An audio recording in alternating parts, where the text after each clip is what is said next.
అండి, అందరికీ హ్యాపీ ఉగాది. సంవత్సరం అంతా మంచి జరగాలని మనస్ఫూర్తిగా కోరుకుంటున్నాను. ఈ రోజు ఉగాదికి మా ఇంట్లో ఏ స్పెషల్స్ చేసుకున్నామో మీకు వీడియో పెడతాను, చూడండి.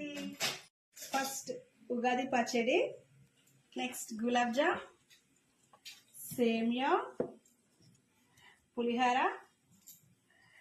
గారెలు, బిర్యానీ, వెజ్ బిర్యానీ అనమాట. చికెన్ బిర్యానీ ఏం చేయలేదు, మా అమ్మగారు ఈరోజు ఎన్వి తిండ్రు, అందుకోసమే బిర్యానీ వెజ్ బిర్యానీ చేసాం. నెక్స్ట్ మటన్ కర్రీ, చూసారు కదా, బాగుంది కదా, నోరు ఊరిపోతుంది నాకైతే. ఇది చికెన్ కర్రీ, రసం, వైట్ రైస్. చూసారా ఎలా చేసానో వంటలు, ఎలా ఉన్నాయి కామెంట్ చేయండి. బాయ్. ఇయర్ అంతా మీకు మంచి జరగాలి, ఓకేనా? కొత్త వాళ్ళు ఎవరైనా ఉంటే మా ఛానల్ సబ్స్క్రైబ్ చేసుకోండి. బాయ్ అండి.